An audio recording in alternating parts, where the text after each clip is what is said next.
Welcome to Mindblow, the ultimate destination for jaw-dropping content that will surprise, inspire, and entertain you every step of the way.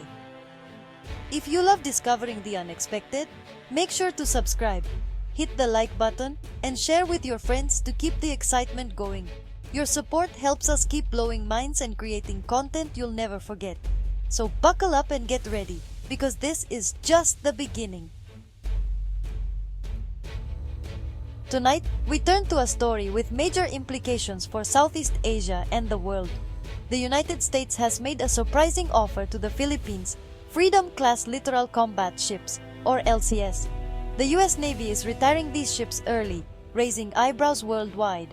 For the Philippines, facing daily pressure in the South China Sea, this offer is both a tempting opportunity and a serious risk. Manila's decision could reshape its navy for decades, either empowering it or saddling it with costly problems. The U.S. Navy is decommissioning ships that are barely a decade old, an unusual move.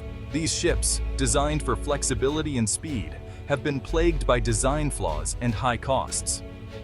For the Philippines, acquiring modern American warships is hard to ignore, especially with rising tensions in the South China Sea. Philippine vessels regularly face off against Chinese ships, often intense and dangerous encounters. The Freedom-class ships, with their speed and modern look, seem like a perfect solution on paper. But the real story lies beneath the surface, in the ship's reliability and long-term costs.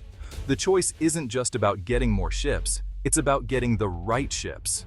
Is this a golden opportunity for the Philippines to modernize overnight, or a trap that could drain its defense budget? This is about sovereignty, alliances, and the future of Philippine maritime security. The world is watching to see which path Manila will choose. To understand the debate, we need to look at the ships themselves. The Freedom-class LCS were designed for speed and flexibility in coastal waters with swappable mission modules. But the reality fell short. The ship's complex combining gear system, a key part of their propulsion, has been a constant source of failure. Ships have been stranded at sea or stuck in port for expensive repairs. For any navy, reliability is everything. A ship that can't be trusted is a liability. The mission modules meant to make the ships versatile never worked as planned. Key systems were delayed or cancelled, leaving the ships without a clear purpose. Their aluminum hulls, while fast, are more vulnerable to damage than traditional steel. The US Navy decided it was too costly to fix these flaws and began decommissioning the ships after only a few years of service. Now, the US is looking for new homes for these vessels, and the Philippines is in desperate need of naval assets.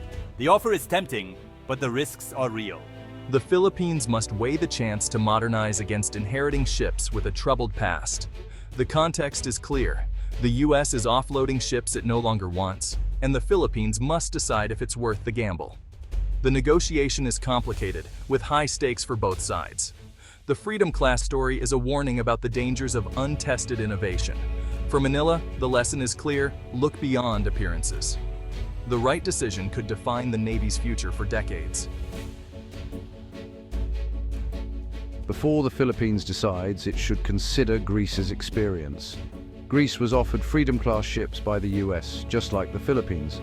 At first, the offer seemed attractive, a chance to modernize quickly. But Greek engineers found the same propulsion problems and high maintenance costs that plagued the US Navy. The ship's long-term financial burden was a major red flag. The Greek Navy also found the ships underarmed for their needs and too lightly built for serious combat. Upgrading them would add even more cost and complexity. In the end, Greece declined the offer, choosing instead to invest in new, more reliable European frigates. This serves as a cautionary tale for the Philippines. Even a capable navy can decide these ships aren't worth the trouble. The lesson? Look past the initial offer and assess the long-term consequences.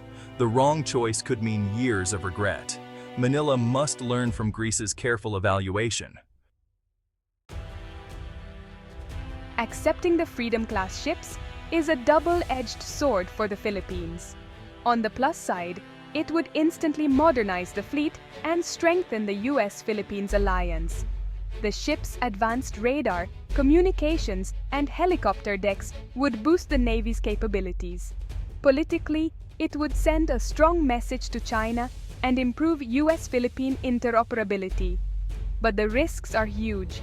These ships are expensive to operate and maintain, with high fuel costs and unreliable engines. The defense budget is already stretched thin. There's a real danger these ships could spend more time in repair than at sea. They're also lightly armed, lacking the firepower needed for real combat. The Navy needs ships it can count on, not hangar queens. The value in a direct conflict is questionable. Manila must weigh immediate gains against long-term costs. The wrong choice could weaken the Navy instead of strengthening it. The stakes couldn't be higher. If the Philippines moves forward, it must set strict, non-negotiable conditions. First, the US must fix the propulsion flaw permanently before transfer with a long-term warranty. Second, the deal must include a comprehensive support package, spare parts, training, and embedded technical experts for years. This support should be affordable or covered by US aid. Third, the ships need weapons and sensor upgrades, anti-ship missiles, and better air defenses, paid for largely by US assistance. Manila should not accept underarmed ships. Finally, the financial terms must be transparent and sustainable. The Philippines must know the true long-term costs and who pays for what. If these conditions aren't met, Manila must be ready to walk away. The term free means little if the ships become a financial burden. The goal is a capable warship, not just a fast transport. Only a fair, ironclad deal is worth accepting. Anything less is too risky.